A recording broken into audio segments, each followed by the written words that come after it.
Good evening, and thank you so much for joining us for this evening's Community Leader Call. We're going to get started here in just a moment, so thank you all for joining us. I want to remind you, as we wait we have hundreds of residents joining us right now on the call, but as you are waiting for the call to start, you can visit coronavirus.dc.gov for all of the most up-to-date information and resources related to the district's response, and we're going to get response to coronavirus, and we're going to get started here in just 1 minute.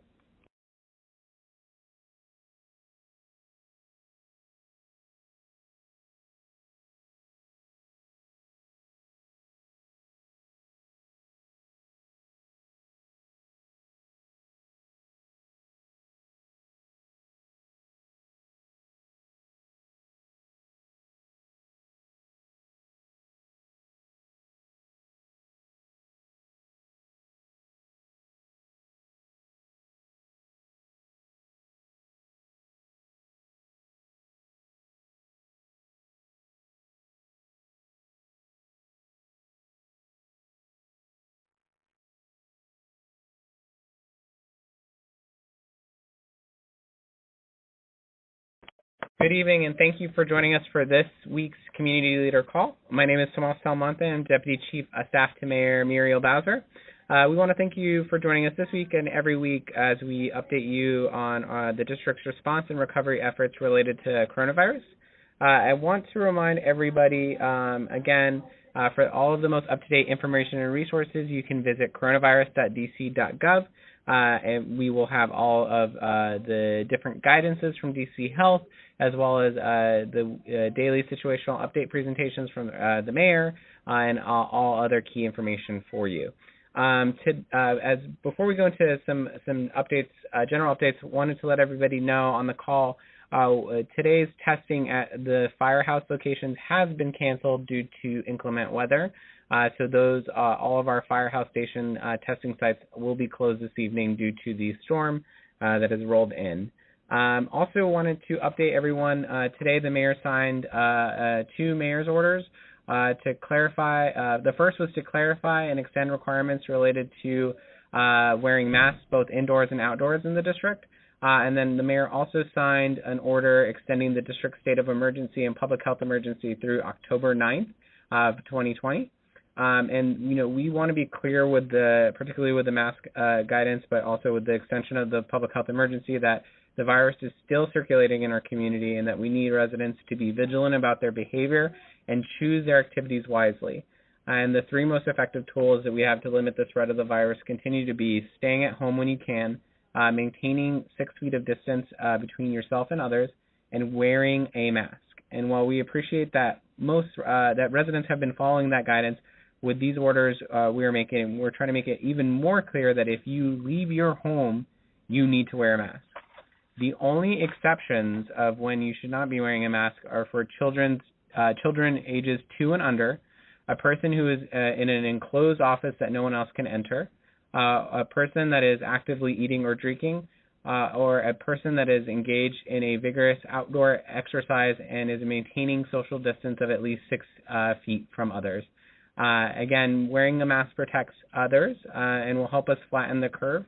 And once we flatten the curve and keep it flat, we can create more and better opportunities for our students, workers, small and local businesses, and everyone and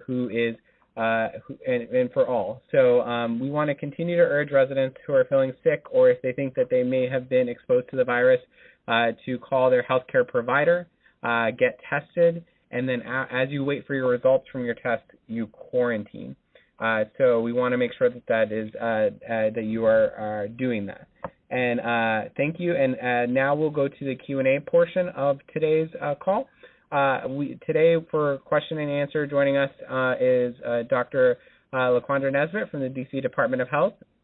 We also have Director Christopher Rodriguez from the Department of Homeland Security and Emergency Management. And we also are going to be joined by Deputy Mayor Paul Kine. I know we may get some education-related questions. So if you have a question, you can press 0 now to be entered into the question queue.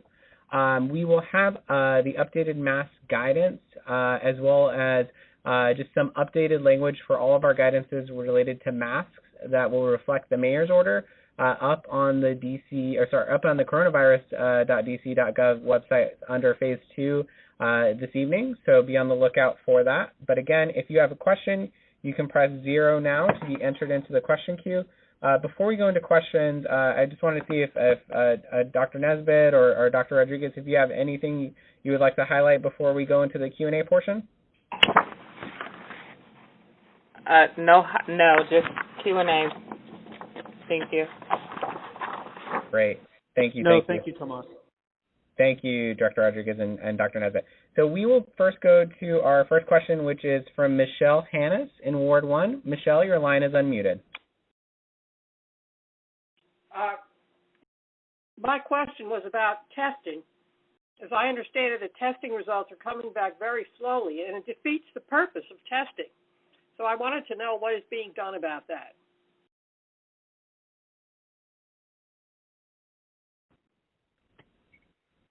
Tomas, this is Chris Rodriguez. I can speak to that. Yep. Oh, okay. Well, thank you very much for the question in terms of the testing.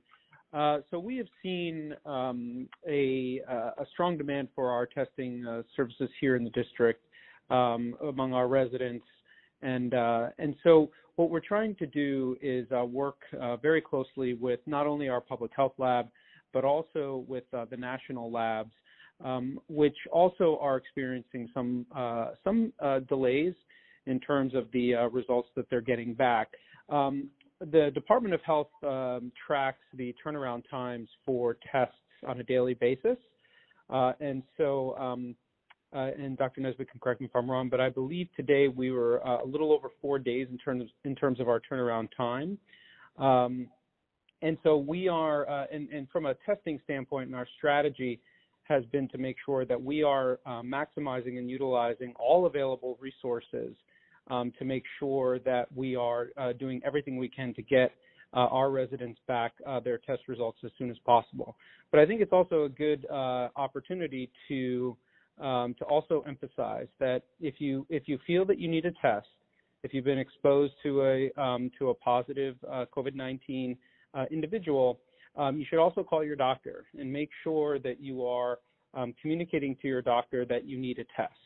And so that is also another way to make sure that as residents, you're also looking at not only the mass testing sites that the mayor and her team have stood up, and Dr. Nesbitt, but also going to your doctor and making sure that you are also communicating to them the need for a test. Thank you, Dr. Rodriguez. We will next go to Ruth. Ruth, your line, Ruth in Ward 2, your line is unmuted. Hi. I was listening to the mayor this morning, and it seemed to me that there was a distinction between the requirements for the general populace to wear masks and what is required of police officers. Seems like, and I'm wondering if this is so and why it's so.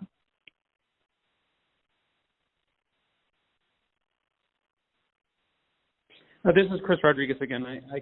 I can take that as well. So police officers are required to wear masks, and the district has provided those masks to MPD. With the new mayor's order, we are also, or the mayor is also indicating that our residents, if they do go outside, they need to wear a mask. But she said this morning that police officers don't have to wear a mask if they are 6 feet apart, and that is changed for the general populace. For everybody else, as soon as you leave your house, you have to wear a mask.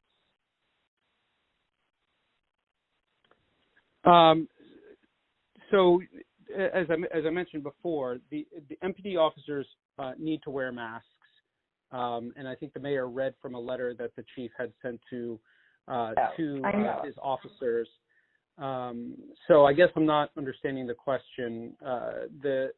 When you go outside, the new mayor's order now says that residents need to wear a mask, and right. Only in certain. Period. There are certain exceptions, as the I know. I mentioned. exception. So it's not the same for police officers. not period. It's like only if you're close up to somebody. You're not understanding my question.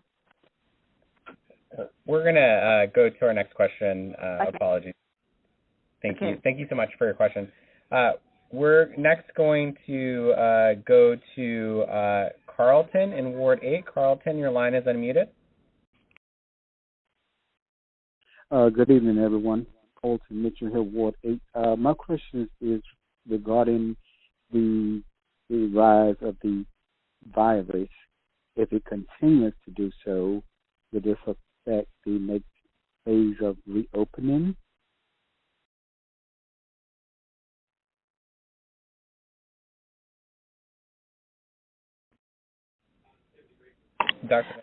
Yeah, I'm sorry. I feel like his question was cut off, but I think I understand the spirit of his question. So I'll repeat what I believe I understood. The spirit of the question is that in the past week or so, we've begun to see an increase in the number of cases that we've been reporting on a daily basis. Last week, we raised on, I believe it was last Wednesday or Thursday, a concern and an observation we had with the community that there were three things in particular that we had some observations about that we wanted to bring to the community's attention and hopes of beginning to get better compliance with people wearing masks, keeping 6 feet apart, and choosing their activities wisely. And that was, we were beginning to observe an upward trend in the number of cases that we were seeing. The rate of transmission of the virus in our community was beginning to increase for the first time, higher than what we had seen in several weeks. And the number of cases, or the cases that we do have in our community, are not connected to each other, which means that when someone is positive, they give us a list of close contacts. Those people are placed in quarantine. And we expect that people in quarantine may become positive. And so over time, we'd like to see that our new cases are people who are in quarantine as opposed to new cases happening in people who we aren't expecting those cases to occur. And so we're not seeing that. And all of those metrics are on our dashboard.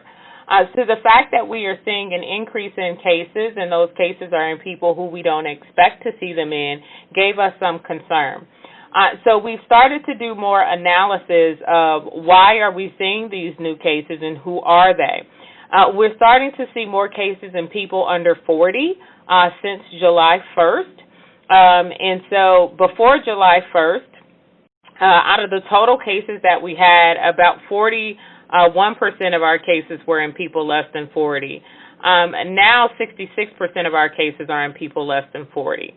And we talk about this test positivity rate, and we always want our test positivity rate to be less than 5%, so just have that in your mind.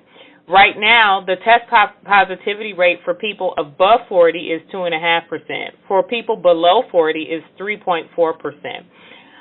So we really are starting to see some observations where people below 40 are probably having some behaviors in our community where they've gotten really relaxed around our social distancing measures, wearing masks in our community.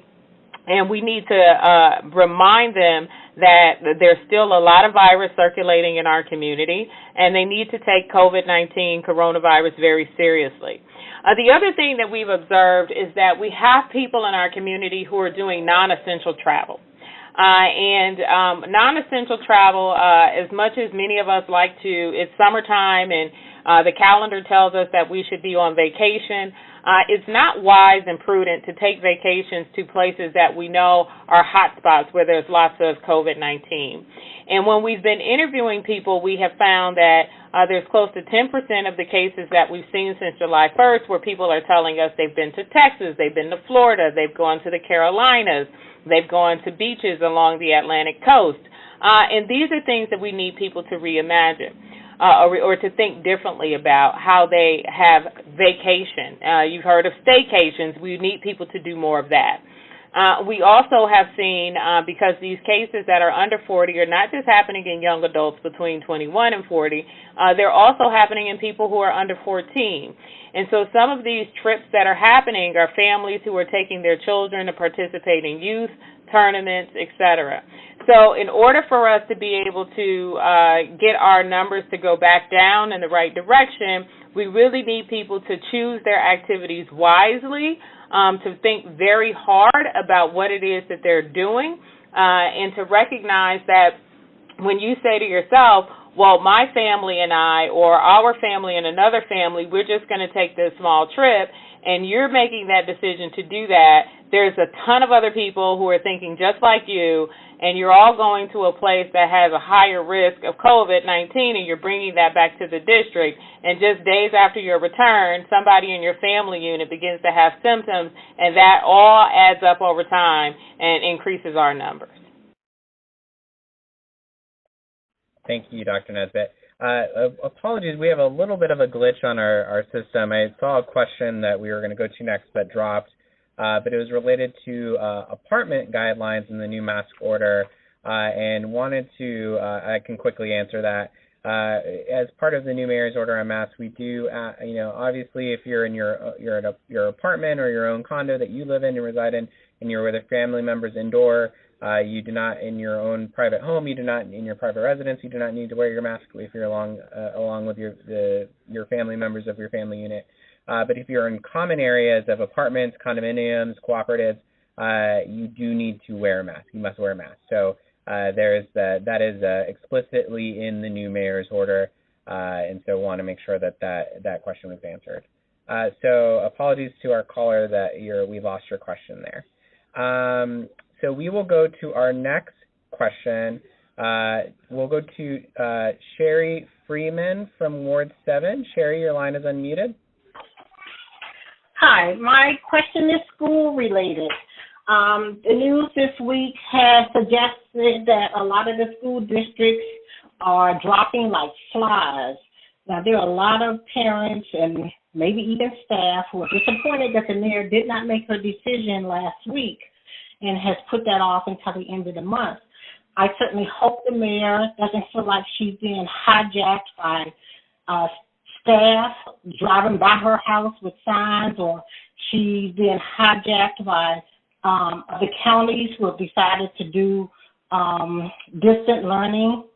And on the flip coin of that she doesn't feel like she's being hijacked by this idiot in chief who has threatened to not give funding to schools who don't open fully in the fall.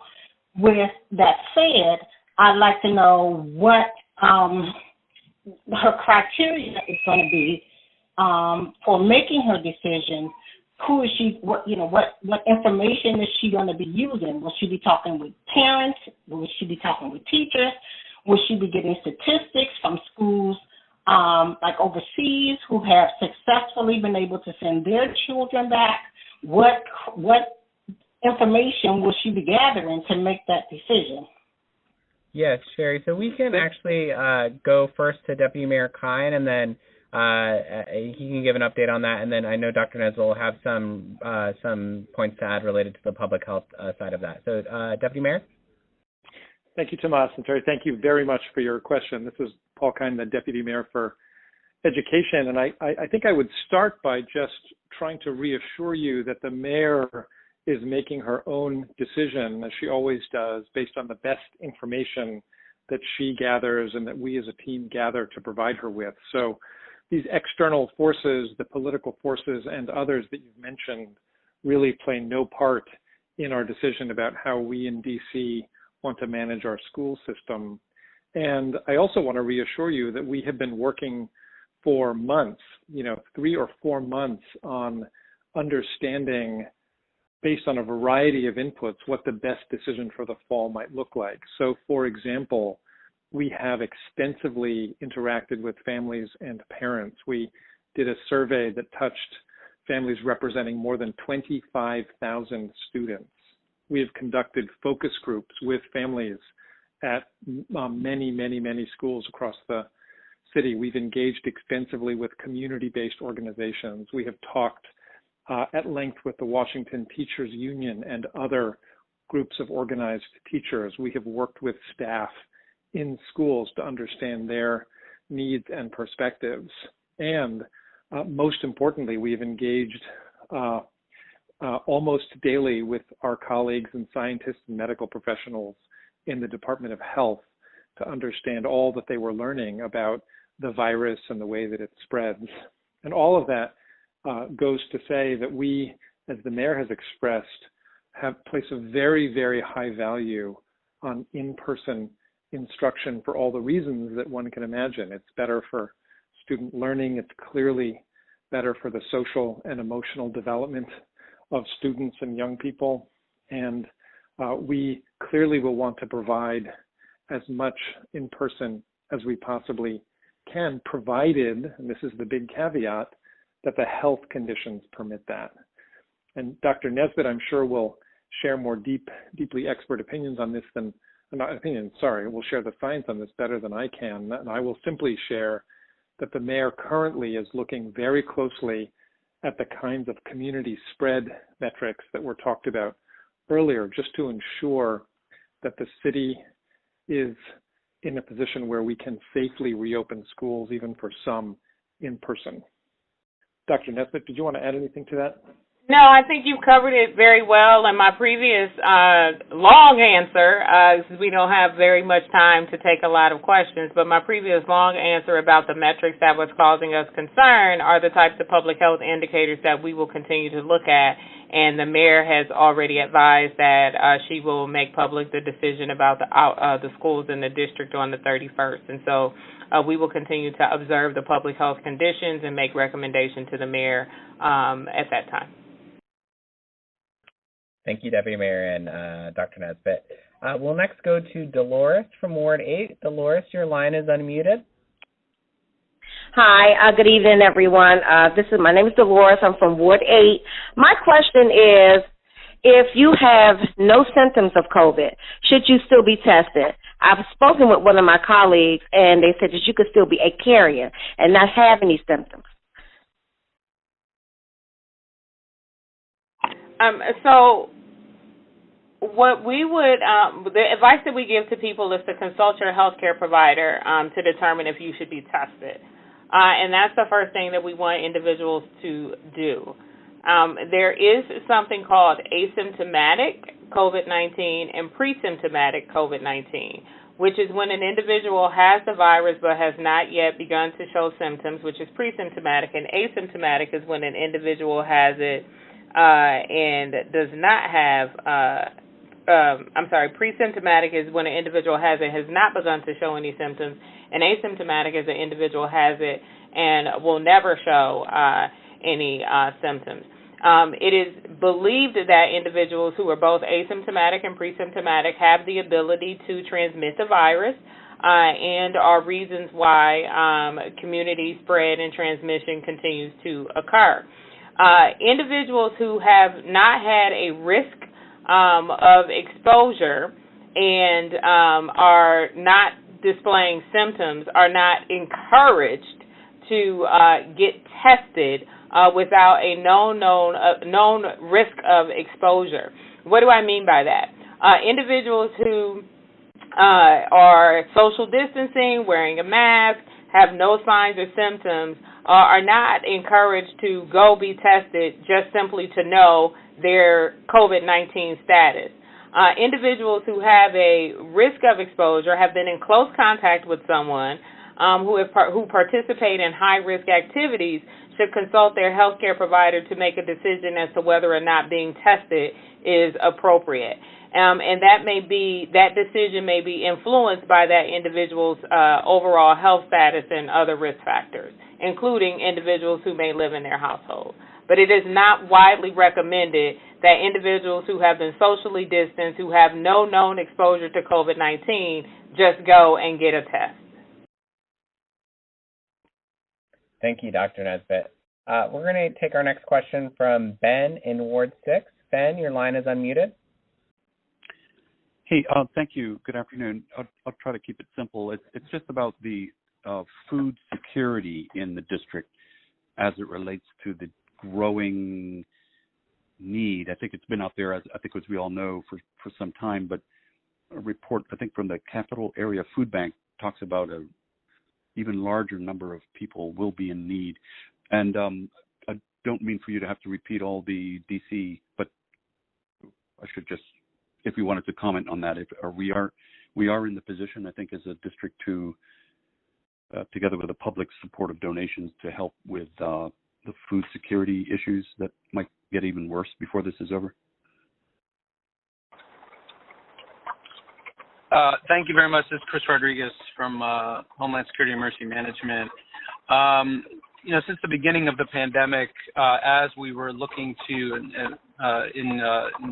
making recommendations to the mayor on our food program in terms of how we would address this issue, we did recognize that there were, for lack of a better term, food deserts across the district, and we were very deliberate about making sure that a lot of our grocery distribution sites and our feeding sites were placed in those areas to ensure that our residents had access to food. I think one of the things that, from a messaging standpoint, that I know the mayor really emphasized early on in the pandemic was trying to discourage a lot of the hoarding that we were seeing, and I think that has had an impact in making sure that our supermarkets were able to maintain some of the not only food on the shelves, but also to manage some of the supply chain challenges that they were facing.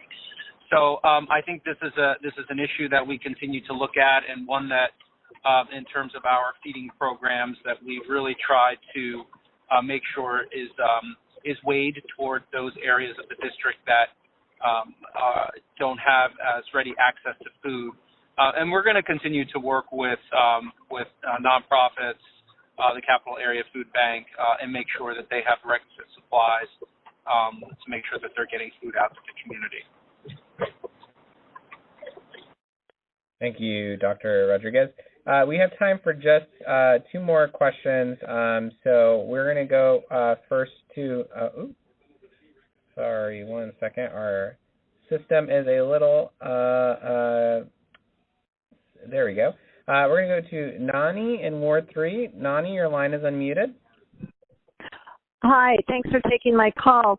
My question for the mayor is, right now for early childhood settings, we are in a situation where we have 2 teachers and 8 children, which is financially very challenging.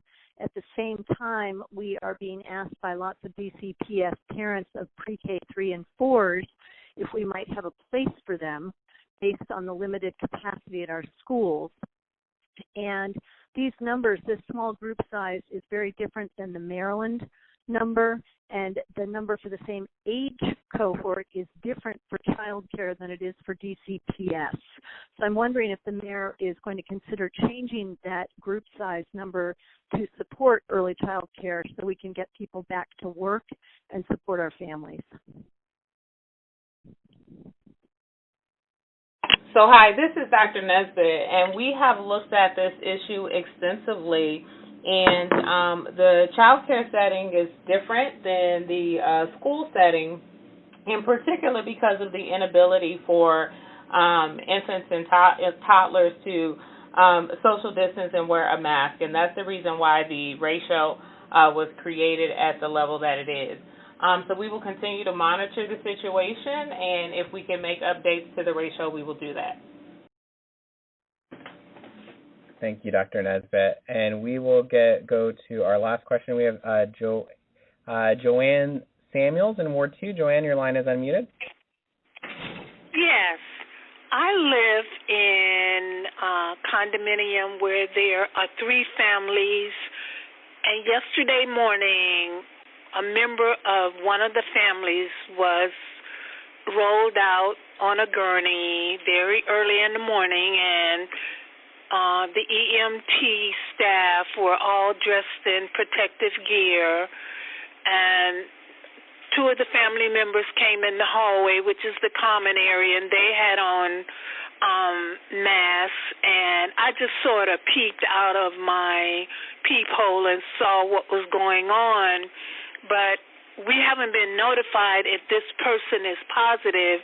There are 2 other families living in the building in units I just kind of want to know if this person is positive, will the other unit owners in our building be contacted? Because we have a common area which we all share, and we have our mailboxes there. We did spray the common area with Lysol, but what else should we do? Or is there any type of contact tracing going on if this person is positive?